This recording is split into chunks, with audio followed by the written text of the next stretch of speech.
Sejam então bem-vindos ao Consulta ao Doutor de hoje, sexta-feira. Uma excelente tarde para você e a gente fala hoje sobre uma beleza segura. Pois é, vamos te trazer dicas de como você encontrar clínicas de estética que não sejam clandestinas, ok? Para você não cair nessas clínicas de estética ilegais.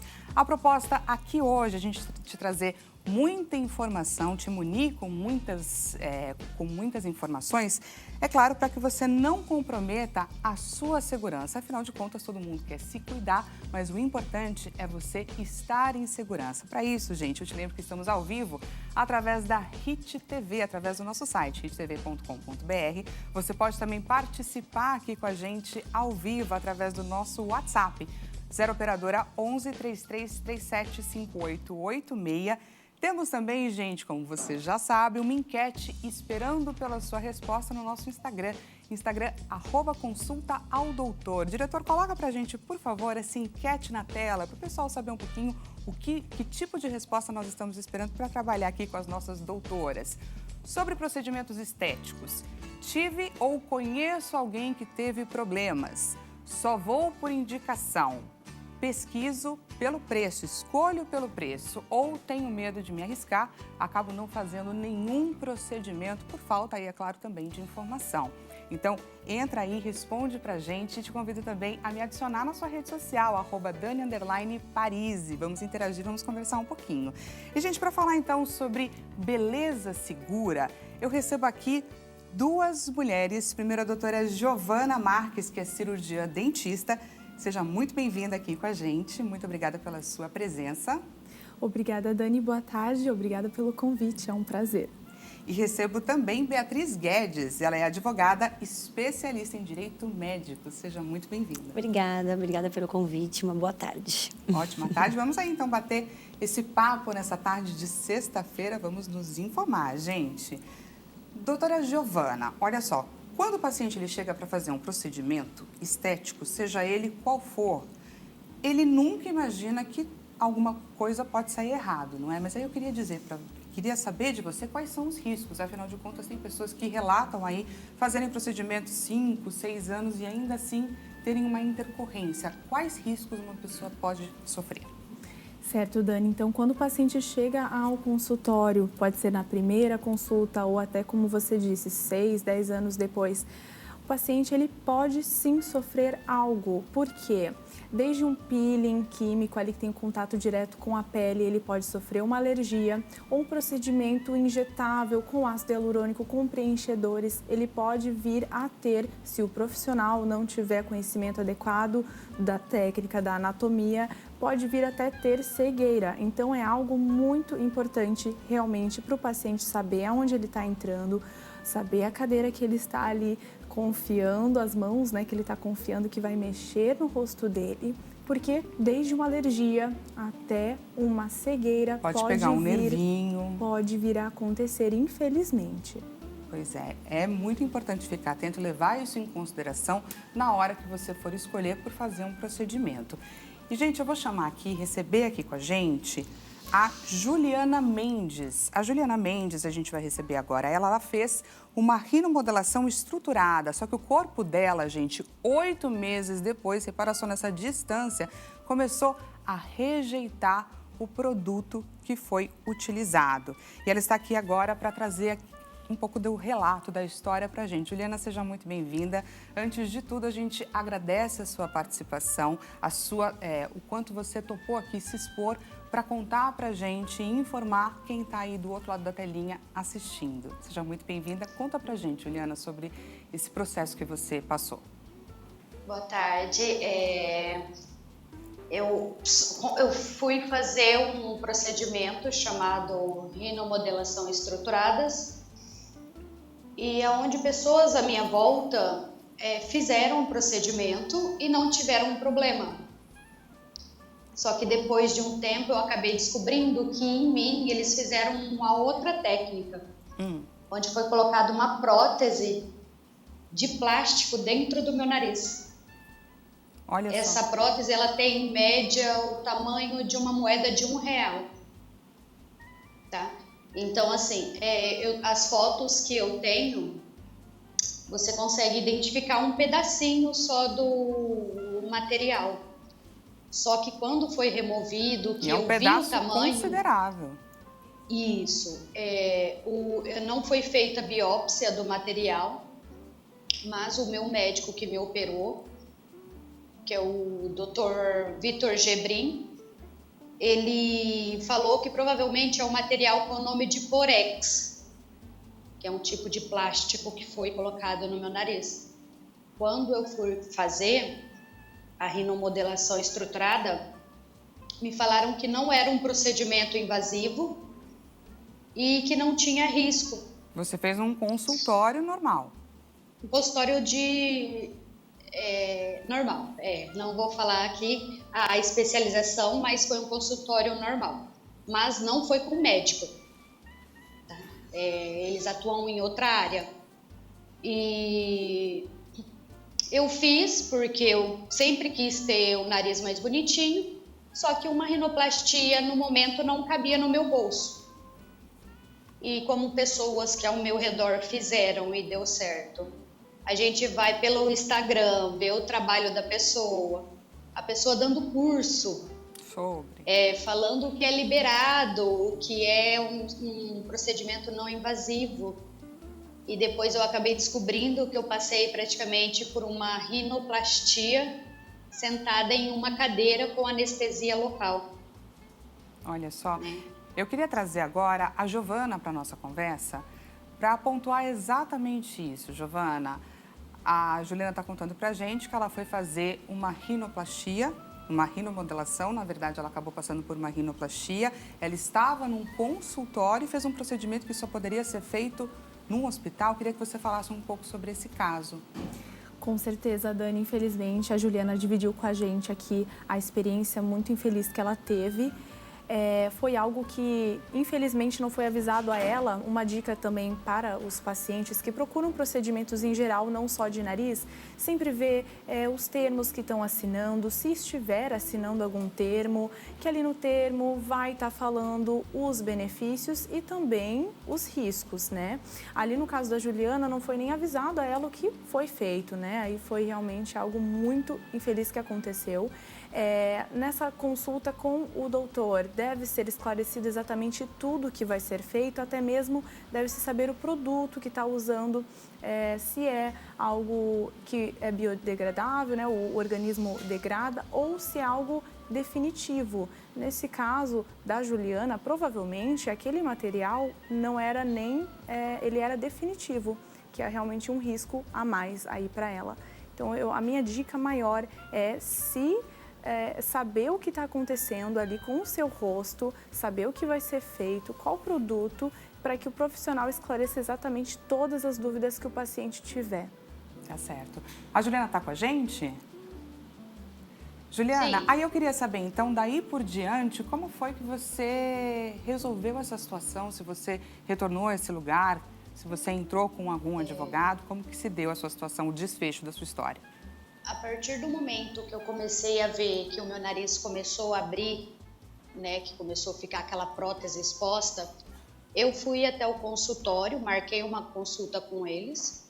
Quando eu cheguei lá com uma advogada para tentar um acordo amigável, para eles arcarem com as despesas, porque eu não tinha mais confiança de fazer lá com eles, né?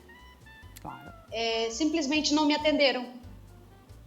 Eles mandaram um enfermeiro vir conversar comigo, não me esclareceu nada, não compareceram, não me ajudou em nada e me mandou embora. Falou que se eu quisesse eu poderia procurar meus direitos. E aí eu saí de lá e entrei com processo, gastei com consultas, que aqui na minha cidade eu não sei se é o preço, mas as consultas são muito caras. Eu cheguei a fazer 3 consultas com cirurgiões, nenhum quis aceitar pegar meu caso. Teve um que, por mensagem, ele perguntou aonde eu havia feito o procedimento. Quando eu falei o nome da clínica, ele só me respondeu que ele não pega mais casos vindo dessa clínica. Então, assim, eu não sou a primeira, né? Só que muitas pessoas acho que não expõem, né? Eu acho que por vergonha, por medo, porque às vezes a gente acha que o problema é a gente, não que foi com o procedimento em si, né? E depois eu acabei descobrindo que esse material não deveria ter sido utilizado, né? Que nariz a gente se coloca ou materiais absorvíveis pelo organismo, né? Que seria, acho que, fio de sustentação ou ácido, algo assim, mas não material sintético, né? Como foi colocado no meu nariz. O correto era ter sido utilizado cartilagem e que eu deveria ter feito em um centro cirúrgico. E comecei com essa correria, o meu nariz abrindo, consulta daqui, consulta dali, não consegui. Aí postei o meu relato na internet, onde uma página chamada Risco Estético postou o meu caso e um doutor de São Paulo, Dr. Vitor Gebrim, ele se solidarizou com o meu caso e aceitou pegar meu caso. Hoje já vai fazer 24 dias que eu tô operada. Que bom. Retirei cartilagem da costela para poder fazer a reconstrução, porque quando eu fui lá com eles, eles rasparam cartilagem e tudo, né? Fizeram uma rinoplastia mesmo. E o Dr. Vitor foi quem me socorreu nesse momento eu falo que foi um momento muito difícil. Eu perdi mais de 10 quilos em coisa de 15 dias. Abri mão de ficar com a minha filha, porque o meu psicológico já não estava mais legal. Mas graças a Deus hoje está resolvido. Só que eu recebo diariamente relatos de mulheres que estão passando por isso ou que fizeram procedimentos parecidos e hoje vêm sofrendo com problemas e infelizmente os profissionais não se responsabilizam. E o movimento aqui é para que as pessoas que estejam nos assistindo, para que essa sua história ela sirva de lição e ajude outras pessoas que às vezes também não têm coragem de fazer essa exposição que você está fazendo aqui com a gente, mas que é muito importante para evitar que casos como o seu continuem acontecendo. Eu vou trazer aqui agora, gente, o olhar da Beatriz Guedes para esse processo que ela passou. Eu queria que você trouxesse o seu olhar como advogada. Que tipo de negligência aconteceu? Acho que a gente tem aí coisas que são óbvias e outras nem tantas. Eu queria que você trouxesse o seu olhar para a gente. Então, primeiramente, igual a doutora Giovana disse, sobre o termo de consentimento. Em toda clínica de estética, cirurgia plástica, qualquer tipo de profissional precisa ter um termo de consentimento e deixar muito bem claro o que vai ser feito no paciente. Então, se ela não tinha o consentimento dessa placa no nariz, ela já está assegurada pelos, né, clinicamente falando também, juridicamente falando. Eu nunca ouvi falar de uma rinomodelação estruturada, né? Rinomodelação é rinomodelação. O que vem acontecendo com alguns profissionais é que eles começam a dar outros nomes para algum tipo de procedimento para atrair o cliente, o paciente. Então, esse tipo de rinomodelação sempre é feito com preenchimento com ácido hialurônico, provavelmente. Então, não existe esse tipo de placa. Ela ainda poderia ter tido uma necrose, né, na região nasal. Ela está assegurada também com direitos morais, dano moral, dano estético, dano material, por ter perdido valores, né? Aí, provavelmente, ela teve que procurar médico, cirurgião. E também é bom sempre você pesquisar a formação do profissional, né? Ela não relatou qual foi o tipo de especialidade que foi feito esse procedimento, mas é sempre bom saber se ele está apto para fazer esse tipo de procedimento, né? Porque cirurgia são cirurgiões plásticos, agora que começaram os dentistas a realizarem, mas você tem toda aquela formação, você precisa, o profissional ele precisa passar por técnicas, por residência, por especialização e para poder assegurar a segurança do paciente. Tá certo. Bom, Juliana, queria muito agradecer a sua participação aqui com a gente. Foi muito bacana a gente conseguir olhar para esse seu relato, de trazer assim, essas duas formas, essas duas especialistas que estão aqui com a gente para contribuir um pouco. Muito obrigada, eu te agradeço demais. A gente te deseja tudo de bom, que a partir daqui para frente, que você consiga agora ter uma excelente recuperação e se sinta bem, principalmente, porque afinal de contas você foi fazer um procedimento estético para sair feliz, para sair feliz com a sua aparência, enfim, isso daí não pode, é claro, interferir no seu emocional. Obrigada, tá, gente? Obrigada pela oportunidade. Só ressaltando, tá? Foi um dentista que fez, tá? Então, ele não tem autorização para atuar nessa área, mas é isso. Só para deixar claro para a doutora que eu não tinha falado onde foi feito, né? Mas foi com dentista. É isso. É isso, é. O profissional que não tem a qualificação para fazer, está no lugar errado, fazendo uma série de procedimentos, como você falou, mudando o nome para conseguir executar. Exatamente. Ele fez uma cirurgia, uma rinoplastia dentro de um consultório com anestesia local. Tá tudo errado. Tá tudo errado. Tá tudo errado. Ele já, assim, e também colocou uma placa sem ela saber, né? Então, já começou errando. Juliana, muito obrigada pela sua participação aqui com a gente. Uma excelente sexta-feira para você. A gente agradece demais a sua coragem em expor a sua história aqui pra gente. Obrigada. Até mais. Até. E Beatriz, continuando nesse mesmo tema, quais são as responsabilidades legais de uma clínica estética em relação aos seus clientes? Olha, depende muito do tipo de procedimento que essa clínica realiza. Se essa clínica é uma clínica estética que só faz procedimentos estéticos, ela precisa ter um responsável técnico esteticista. Mas ela não pode fazer cirurgia, ela não pode fazer procedimentos como um peeling de fenol, que é feito por dermatologistas ou cirurgião plástico. Então, eles têm que estar assegurados que procedimentos estéticos possam ser feitos dentro dessa clínica de estética.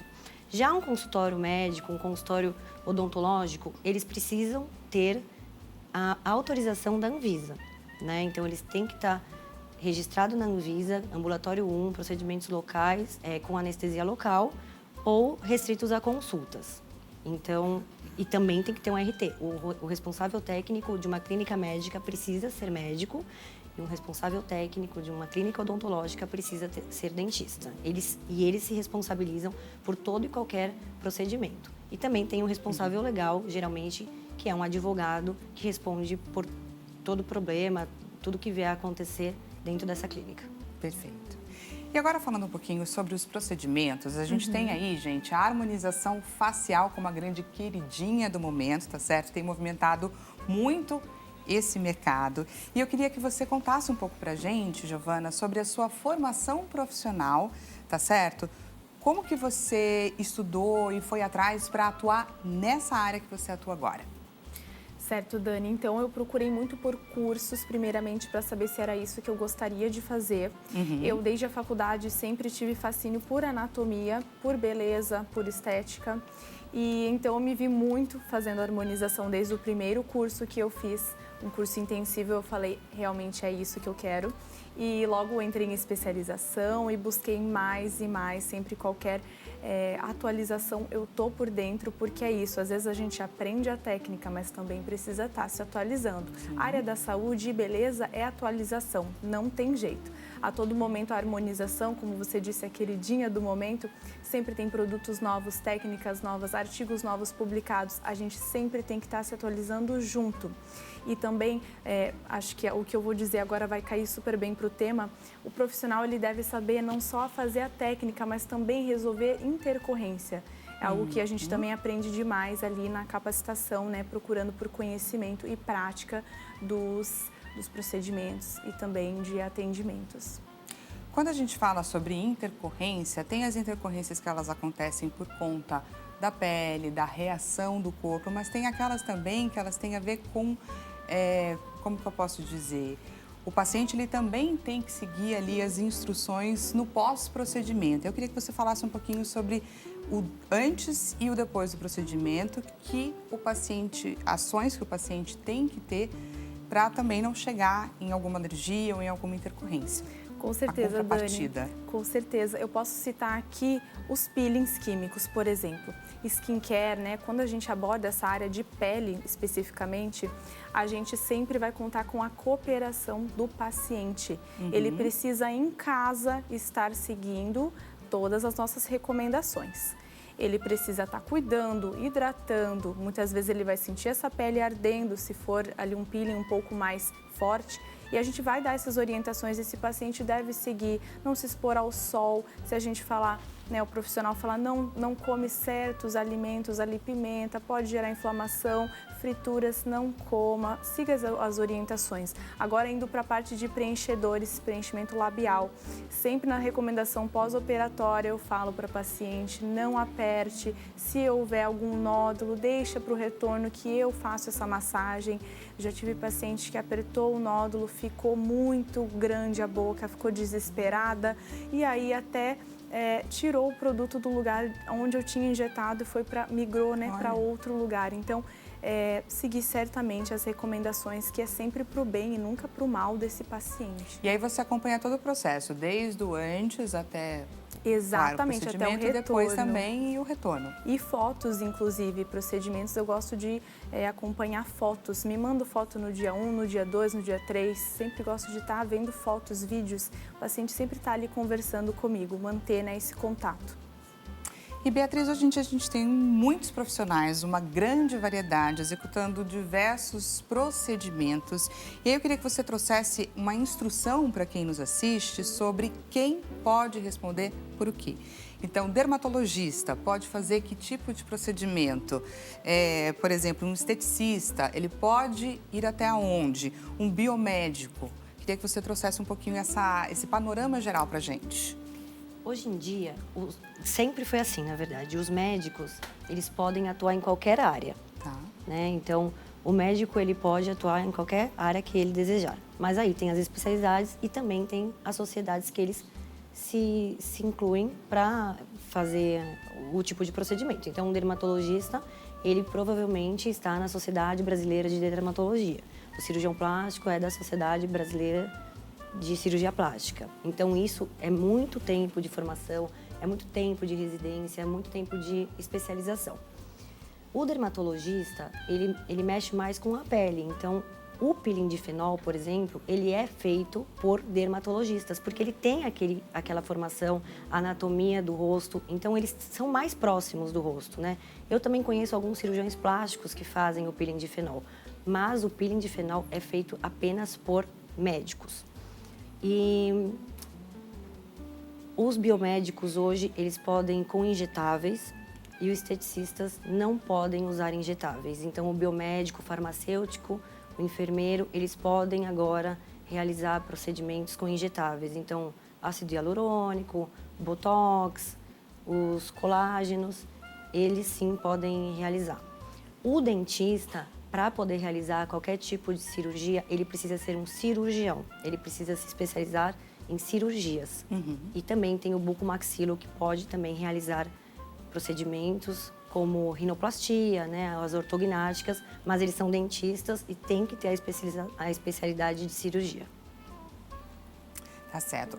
Falando agora nessa questão do peeling de fenol, a gente teve um caso bastante emblemático, recente, né, de um empresário que ele morreu ao fazer esse polêmico peeling de fenol e o laudo final apontou que ele morreu por parada cardiorrespiratória causada pela inalação do fenol. E a gente está diante de um caso de uma pessoa sem registro profissional, correto? Que ela estava atuando na área e ainda em outras 3 clínicas. E a partir desse fato, a Anvisa, inclusive, proibiu a venda e o uso de produtos com fenol. Aí eu queria te perguntar, Beatriz, quais medidas legais podem ser tomadas contra as clínicas clandestinas? Olha... E o que um caso como esse traz de transformação? Isso. O peeling de fenol, acho que ele foi comprado pela internet. Então, assim, já começa daí a falta de fiscalização desses produtos de internet, a falta de fiscalização pela esteticista, porque ela atuava numa clínica que não tinha registros. Ela também não era esteticista, ela comprou um curso que deveria ser realizado somente por médicos, então também está errado, porque quem leciona o curso e vende o curso precisa ser médico, Sim. Né? Ou dermato, ou cirurgião, para poder vender esse peeling de fenol. Me parece que o curso não era o tipo de fenol que a esteticista, a moça, aplicou no rapaz. Outra coisa, não tinha nenhum tipo de monitorização, não tinha um carrinho de anestesia, não tinha um carrinho de parada. Então, já estava também era um procedimento que precisava ter pelo menos um anestesiologista ou um médico, um profissional da área perto com os equipamentos necessários. Então, eu acho que a falta de fiscalização, a gente também confia muito, né? Redes sociais, internet, a gente está sempre... Então, a gente acaba esquecendo de procurar realmente se aquele profissional... A gente é ansioso, né? Então, a gente quer realizar o procedimento, a gente fica muito ansioso e acaba quase esquecendo. a realização de um sonho. Né? E também o valor. O peeling de fenol é de 20 a 30 mil reais. O rapaz pagou 4 mil reais. Então, assim, isso também, se você não tem esse valor todo, espera um pouquinho para você fazer. Porque depois, se for acontecer algo mais grave, você vai ter que gastar muito mais com o médico. Porque é o médico que vai te salvar depois desses procedimentos realizados por profissionais incapacitados, né? Então, a falta de fiscalização, a confiança que a gente tem no profissional, acaba que a gente acabe tomando certas medidas, às vezes, irreparáveis. Pois é. Infelizmente, esse caso acabou em uma fatalidade, mas a gente também viu no caso da Juliana, que tiveram consequências que foram devastadoras para ela como mulher, para ela como pessoa, de lidar com a imagem dela. É um procedimento que eu vou falar mais uma vez, né? A gente faz achando que a gente vai sair melhor. É a realização de um sonho, juntei um dinheirinho para fazer tal procedimento, quando você vê, infelizmente, acaba numa situação como essa. O que a gente está querendo trazer aqui para você que nos assiste é a importância de você buscar um profissional sério para fazer um procedimento com segurança e não se colocar nas mãos de qualquer pessoa que diz aí que está aplicando e aí você acha que pode ser uma saída mais barata e esse barato pode sair, infelizmente, muito caro. Olha só, daqui a pouquinho eu vou dar um recadinho para você que me assiste, mas antes eu vou trazer aqui uma pergunta de um telespectador nosso. Pergunta na tela, por favor, diretor.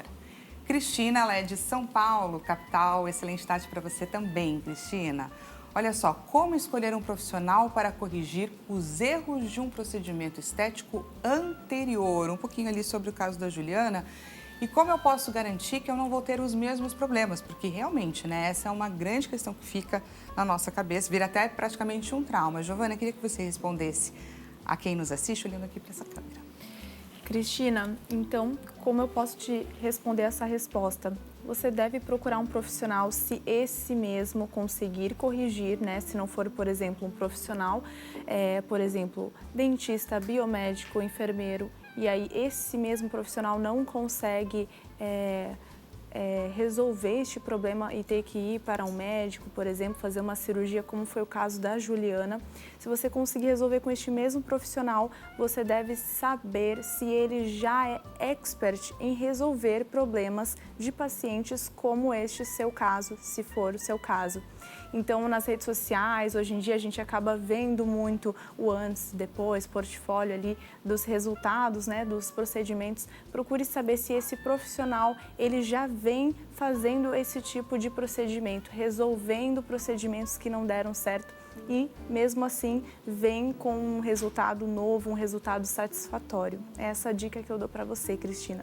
Se você está gostando aí do nosso bate-papo, a gente vai para um rápido intervalo e já voltamos a falar sobre beleza segura. Não perca!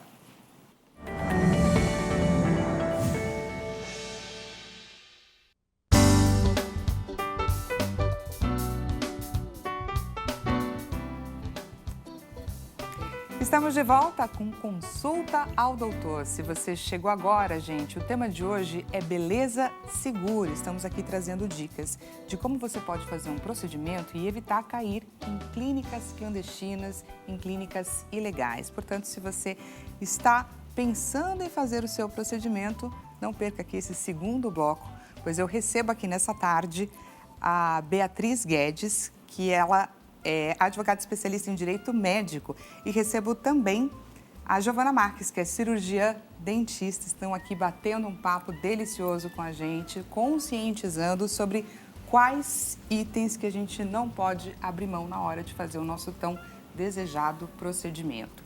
Te lembro que Esse programa é feito para você e também por você, então você pode mandar o seu comentário, mandar a sua pergunta aqui pra gente. 0 Operadora 11 3337 5886. Não perca a oportunidade de tirar suas dúvidas com essas duas especialistas que estão aqui sentadas com a gente hoje. E te lembro também que a gente tem enquete rolando. Daqui a pouco essa enquete vai ser encerrada. Não fique de fora, participe, porque elas vão comentar o resultado dessa enquete que traz aí um pouquinho o perfil dos nossos seguidores. Enquete na tela, por favor, diretor. Sobre procedimentos estéticos, tive ou conheço alguém que teve algum problema. Só vou por indicação. Pesquiso pelo preço ou eu tenho medo de me arriscar e acabo, portanto, nem fazendo. Olha só, gente, para dar continuidade a esse bate-papo, a gente estava falando no primeiro bloco sobre o polêmico peeling de fenol e tudo mais, que foi detectado, tinham diversas irregularidades ali. E eu queria entender com vocês como que eu faço para identificar uma clínica clandestina, para não cair numa situação como essa que aconteceu. Primeiramente, você precisa saber o nome da clínica e pesquisar ela nos órgãos públicos. Então, todo estabelecimento tem que ter um CNPJ. E aí, ver a especialidade dessa clínica. Então, se ela é uma clínica estética, ela vai ter lá o seu registro, o seu representante, o seu responsável legal, o seu responsável técnico e ver se ela está regulamentada, né? Então, primeiro é procurar pelo CNPJ. Encontrei uma clínica que eu acho interessante, pesquiso o CNPJ. Que mais? E nessa pesquisa também, quando a gente coloca a clínica, a gente vê, né, se tem algum relato. Você também consegue entrar nos sites. O Google conta tudo. O Google conta tudo, é fofoqueiro. Você pode também entrar... Muita gente não sabe, mas os processos, a maioria deles são públicos. E nós, eu sou advogada, mas uma pessoa comum, uma leiga, ela pode entrar no site do Tribunal de Justiça da cidade dela para ver se aquela clínica tem algum processo, alguma ação judicial tramitando em face dela, ou até mesmo do profissional. Né? Se ele é médico ou não, se ele não for médico, se ele for médico, pesquisar nos conselhos se o registro dele está ativo, porque tem muitos médicos que eles estão suspensos, advertidos, cassados. E todas essas informações estão à disposição. É tudo público. Então, por exemplo, o CRM é o Conselho Regional de Medicina. Você entra lá, CRM, CREMESP, né, que é SP, que é de São Paulo, ou CREMERGE, que é do Rio de Janeiro. Você põe lá o nome do médico, já aparece se ele está ativo, se ele realmente é médico. Porque se você não achar no site da busca do conselho, ele não está qualificado, ele não é profissional na área médica. Então, pesquisa bastante, pede ajuda para alguém, porque geralmente também tem muitos pacientes que são mais idosos também, então não tem acesso, não conseguem, muita gente não sabe que você consegue, que tem os conselhos, que você pode pesquisar. Então, numa consulta também é muito importante você ir com alguém, porque a gente às vezes está tão ansioso por aquele procedimento que a gente acaba esquecendo, não é, doutora? A gente acaba esquecendo tudo. Eu, como paciente, eu só quero saber do resultado do trabalho e tal. Quero fazer rápido. E o profissional, ele vai explicar, vão ter coisas que vão entrar por um ouvido e sair pelo outro. Então, o seu acompanhante que está ali, ele vai te lembrar, olha, você tem que seguir isso e isso, o doutor falou assim, a doutora falou assado. Então, tem coisas que você também pode evitar levando um acompanhante, que ele também pode ser sua testemunha num futuro problema. Isso é uma das, acho que, para você se certificar de que você está fazendo em algum lugar seguro. Sim. A internet, ela é ótima para tudo. Você coloca lá o nome do profissional, já vai achar bastante coisa. E agora, trazendo um pouco o seu lado, Giovana, a Beatriz trouxe para a gente esse lado mais da pesquisa, de você entender se está tudo certo com o registro do profissional, mas como ela mesma disse para a gente, às vezes a gente está tão ansioso para fazer o procedimento que a gente acaba não se atentando a esses detalhes e não pesquisando. Aí, Giovana, eu te pergunto, cheguei no consultório, o que eu preciso ficar atenta? Por exemplo, como que eu sei, tem alguma forma de eu saber que aquela substância que vai ser aplicada em mim está correta, está com vencimento no prazo? O que eu tenho que ficar atenta ali na hora de fazer o meu procedimento? E que isso daí também tem a ver com uma ilegalidade ali que está sendo executada pela clínica. Essa dica da doutora Beatriz foi ótima de levar um acompanhante, porque realmente o paciente chega tão ansioso, querendo saber o resultado, somente do resultado, não escuta mais nada. Eu achava que essa ansiedade era só minha. É geral. Então o paciente, ele só ouve a coisa boa. Às vezes tem os riscos, o profissional está explicando, ó, tem esses riscos, ele não quer saber. Então um acompanhante é ótimo, até de testemunha. Dado por escrito também, o profissional, se ele puder dar por escrito o documento ou uma folhinha, realmente o paciente depois ele lê com mais calma em casa e relembra também do que foi dito. Outra coisa que eu daria essa dica é os detalhes mesmo, né? Desde a entrada até a saída, ficar atenta aos detalhes, como que esse profissional ele te trata, se ele está conversando contigo, mas ele também já está vendo coisas no celular, ou ele não está prestando atenção, não está com foco em você.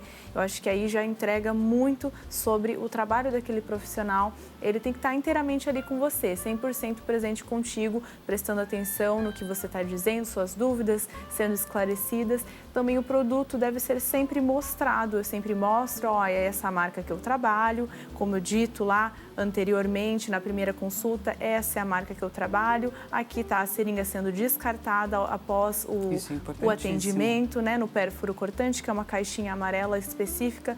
Então, todos esses detalhes devem ser percebidos. Se o paciente ainda não tem esse olho, né, que ele desenvolva esse sentimento de não, preciso ficar mais atento, né? Porque é o meu corpo, é a minha saúde e é a minha face que está em jogo. Doutora, eu tenho uma pergunta agora. Por exemplo, eu vou realizar uma aplicação de Botox, certo? Aí eu faço, então, a primeira aplicação e depois eu volto para o retorno. O retorno em correto? 15 dias. Uhum. Eu peço ali para a doutora me mostrar qual é o produto que ela está aplicando, qual é a marca, tudo certinho. No retorno, precisa ser necessariamente o mesmo produto. Eu preciso ficar atenta a isso. E pode ser feito sim. E pode ser feito um novo frasco, pode ser aberto. Um novo frasco, mas depende tem da que ser a mesma rotatividade marca. dessa clínica. Tá. E de preferência, esse profissional colocar uma etiqueta falando o nome do paciente, a data que ele fez a reconstituição do material, para também não ter esse tipo de risco de passar algo, enfim, de um paciente para outro. Sempre muito organizadinho, mesmo que seja ali na geladeira, né? Deve ficar refrigerado. Com a etiqueta e com o nome e data, sempre é muito bom. E se houver uma rotatividade grande nessa clínica, o ideal até é fazer uma nova reconstituição. Entendi, olha só, quantas dicas. Isso é uma das exigências da Anvisa. Eles pedem para que você, na abertura do frasco, coloque o nome, a data, o lote, o vencimento e para quantos ele foi usado, né? O Botox geralmente você usa em 2, 3 pacientes. E quais foram os pacientes, data, lote, vencimento, validade, tudo. E tem um monte de exigência que as clínicas, os profissionais, eles têm que ficar atentos e nós, como pacientes, temos o direito de ter acesso àquelas informações. Porque muitas vezes a gente fica com vergonha, não é? De Sim. perguntar, a gente acha que a gente pode estar incomodando ou demonstrando, sei lá, uma certa insegurança com aquele profissional. É isso. E não faz, né? E a gente tem até vergonha, às vezes, de perguntar o registro do profissional, né? Então, assim, deixa eu ver seu registro médico. Se você, a pessoa vai achar que é uma afronta. Então, por isso que é importante ir lá no Google e procurar saber se aquele profissional... A gente faz as escondidas. Às vezes porque você acaba ficando, né? Com certeza. Nunca, assim, olha, eu não me lembro de algum cliente meu que me perguntou, deixa eu ver só OAB, assim, eu nunca tive, assim, cliente que me perguntasse. Eu acho que a gente fica constrangido, né, quando pergunta pro profissional. Então, por isso é bom. Mas com certeza aquela pesquisinha antes aquela ela pesquisinha fez. básica. Temos pergunta dos nossos telespectadores? Diretor, por favor, coloque a nossa pergunta na tela. Gabriel Oliveira, olha só, mais uma vez participando aqui dessa tarde de bate-papo com a gente. Mais uma vez, seja muito bem-vindo. De São Paulo, capital. Boa tarde, Dani e doutoras. Essas clínicas clandestinas, elas representam um perigo iminente, não apenas para os pacientes, mas também para a sociedade, já que práticas irregulares e inseguras, sem autorização ou fiscalização dos órgãos de saúde. Temos que ficar atentos. Ele deixou aí o comentário dele, você está certíssimo, Gabriel, não é, doutoras? Certíssimo, ele está certíssimo, por isso que é bom a gente pesquisar, por isso que é bom também denunciar. Sim. Porque tem clientes que tem que saber também onde você pode ir e denunciar aquele profissional, se ele está regularizado. Eu queria que você falasse para a gente um pouquinho sobre esse processo de denúncia. Como que ela pode ser feita? como que a gente faz quando a gente identificar que uma clínica não está correta? Tanto a clínica, na verdade, você pode ir na Anvisa, se ele for estabelecimento de saúde, você pode ir diretamente na Anvisa, que é o órgão regulador que cuida de clínicas, estéticas, dentista, qualquer tipo de especialidade. Então, tudo relacionado à saúde é a Anvisa. E o profissional tem os conselhos. Então, a OAB é o Conselho das Ordens dos Advogados do Brasil. Se ele precisa me representar, ele vai lá no conselho, vê o endereço, tem no Brasil todo e representa. O médico tem o CRM, então ele vai lá no conselho de classe, no CREMESP ou da cidade dele e pode abrir uma representação contra aquele profissional. O problema está quando ele não é nenhum tipo de profissional. Então aquela moça, ela não era, ela estava irregular, ela não era esteticista, ela não era médica, ela não era dentista. Então, se por acaso alguém fosse denunciá-la no órgão de classe, iam saber que não era nada. Então, aí registrar um BO, um boletim de ocorrência. Mas cada profissional tem o seu conselho de classe e você pode fazer uma representação neles, né? O paciente, o que foi lesado, ou até mesmo o marido do rapaz que faleceu, provavelmente, se ele fosse médico, o profissional, ele poderia ir lá representá-lo no órgão de classe, que seria o Conselho Regional de Medicina. E assim, gente, eu estava aqui nesse bate-papo e relembrando de uma experiência que eu tive, que eu fiquei pensando se eu compartilhava ou não compartilhava, vou compartilhar. Teve uma vez que eu tive indicação, não foi nem que eu fui às cegas, tive indicação de uma grande amiga, de um local que poderia fazer o botox, etc. Marquei, cheguei na clínica, fui super bem recebida. E a profissional, eu comecei a identificar que ela estava muito mais preocupada em vamos tirar uma foto, vem aqui conhecer a clínica, olha só quantas pessoas a gente atende, do que necessariamente em analisar meu rosto, em definir aonde que eu teria que aplicar mais ou menos. Inclusive, ela só olhou assim por cima e falou assim, ó, no seu caso é tanto, o que você precisa de mais aqui, mas ali, a não ser que você não queira vir para o retoque, aí então você paga mais barato. Eu fiquei naquela, né, porque eu tinha ido tanto pela indicação quanto pelo preço.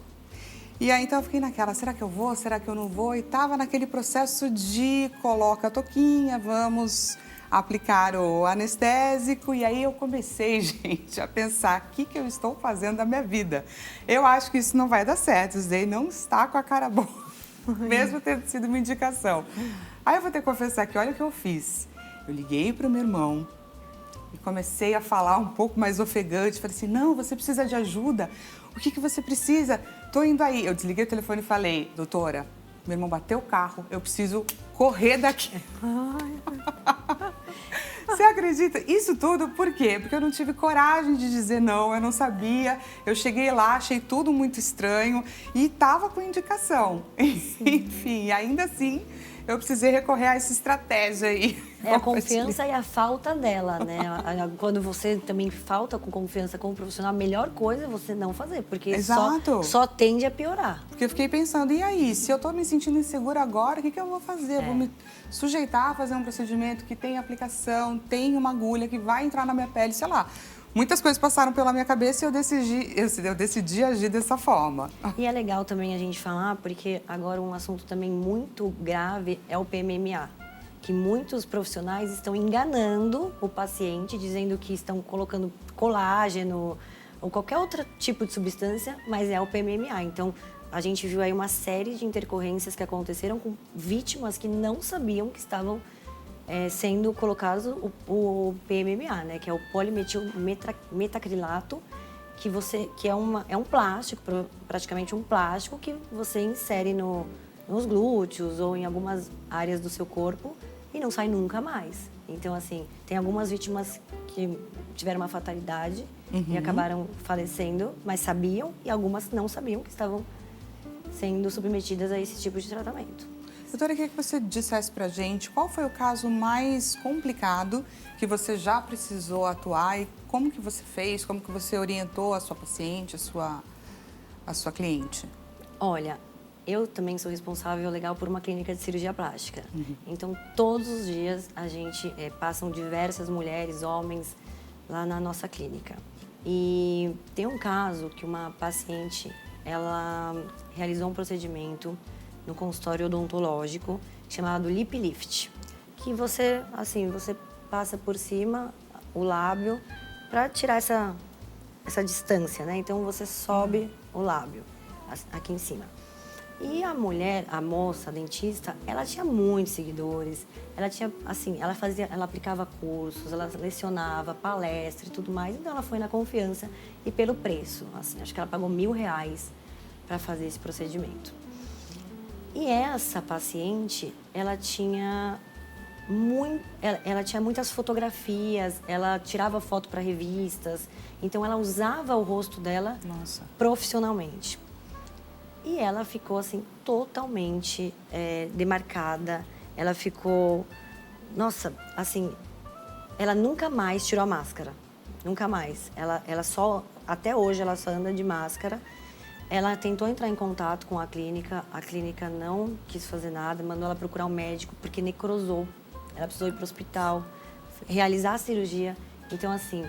Esse foi um caso que ela nunca mais vai trabalhar. Ganhar o dinheiro dela, né? Exatamente, a gente não está nem falando sobre questões psicológicas. Ela está totalmente mutilada. Assim, corte. Esse tipo de procedimento, você faz um cortezinho aqui. Nela, cortou todo o rosto. Assim, ela ficou mutilada, realmente. E ela preferiu não entrar com ação judicial em face da profissional. Realizou o procedimento cirúrgico. Mas cicatrizes ficam, não existe nenhum tipo de procedimento sem cicatriz, assim como os riscos, né? Então, esse é um caso assim que me chocou. Eu fiquei muito abatida com o caso dela, porque ela não é algo que você consegue esconder, né? A não ser usando a máscara. E ela não quis entrar na ação judicial, não quis. Ela só nesse caso não tem nenhum dinheiro que repare, mas não pelo tem. Menos aquilo que... E nem a moça que a profissional também não quis mexer. Porque a profissional falou, procura um médico. Temos mais uma pergunta de um telespectador. Por favor, diretor, coloque a pergunta na nossa tela. Helena de São Paulo, capital também. Gostaria de saber como faço para denunciar e a quem denunciar um esteticista realizando escleroterapia de varizes, aquela aplicação de vasinhos. Pelo que sei, somente médico vascular ou angiologista pode fazer ou mudou alguma coisa? Não, nem pensar. Esteticista não pode usar seringas, pérfuro cortantes, não pode.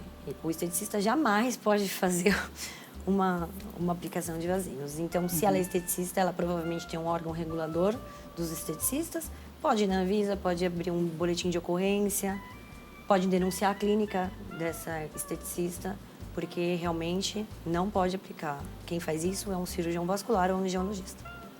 Perfeito. Temos a resposta da enquete que a gente lançou no Instagram. Sobre procedimentos estéticos, vamos lá. 17% respondeu, tive ou conheço alguém que teve problemas. 44% ganhou, só vou por indicação, que acho que é a grande maioria. Pesquiso pelo preço, 6%, e tenho medo de me arriscar, 33%. Giovana, comenta pra gente o resultado dessa enquete. O que essa enquete está mostrando pra gente? Como pensa o nosso público que está aí no Instagram participando? Então, eles estão bem orientados? Dani, é o reflexo da sociedade, como eu vejo, dos pacientes a quem chegam a mim. Muitos têm medo de se arriscar, muito medo, preferem não fazer. Mulheres que estão ali na 40, 50, 60 anos já poderiam fazer um tratamento de colágeno, de bioestímulo de colágeno, não fazem por medo.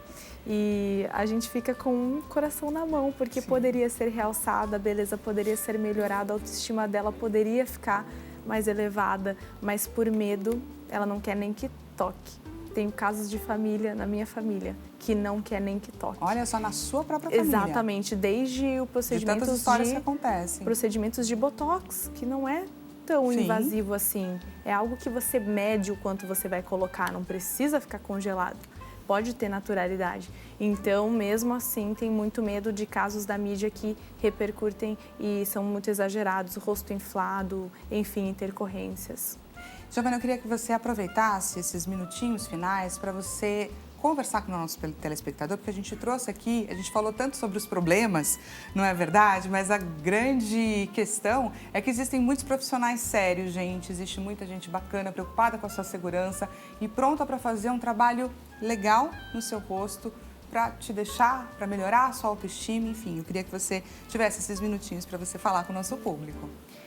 Gente, eu quero então, depois de dar o banho gelado, banho frio, quero falar que existem profissionais que são motivados. Esse é o propósito de vida desses profissionais, elevar a autoestima do nosso paciente, como é o meu propósito, é a nossa missão, é o nosso trabalho, que a gente leva a sério. A gente se preocupa em estar capacitado, estar atualizado, com técnicas, saber resolver intercorrências, não negligenciar o paciente, até mesmo aquele que vem de outro profissional.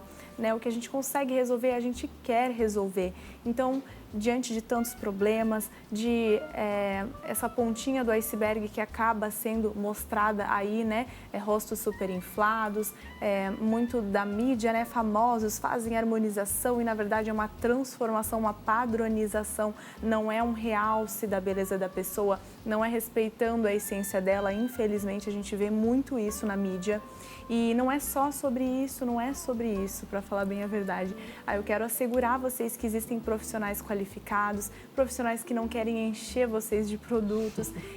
Tem profissionais sérios, tem profissionais que querem cuidar de vocês, que querem cuidar de dentro para fora. Então eu avalio também muito a questão psicológica do meu paciente. Eu devo observar nele se ele está em condições de fazer um procedimento estético. Infelizmente, os divórcios têm aumentado, a doutora até vai saber sobre essa parte de advocacia. E, infelizmente, quando se separa, os ex-cônjuges querem dar uma renovada no visual, querem dar a volta por cima e vem nos procedimentos estéticos a resolução de todos os problemas. Retoma a autoestima, não é? E não Retoma a autoestima aí, com né? tudo. Porque o Pessoal, psicológico tem que estar alinhado. Se vocês gostaram desse bate-papo que a gente teve aqui nessa tarde, agradeço demais a presença dessas doutoras aqui com a gente. Vou deixar o arroba delas rapidamente para vocês. Doutora Giovana Marques, cirurgia dentista, arroba dela, doutora abreviação Giovana Marques com 2 N's. E temos também Beatriz Guedes, advogada especialista em direito médico, o arroba dela, Beatriz Guedes, e o arroba Clínica Líbria. Isso mesmo. Muito obrigada, gente, pela participação de vocês, por mais essa tarde e um excelente final de semana para cada um. Até mais.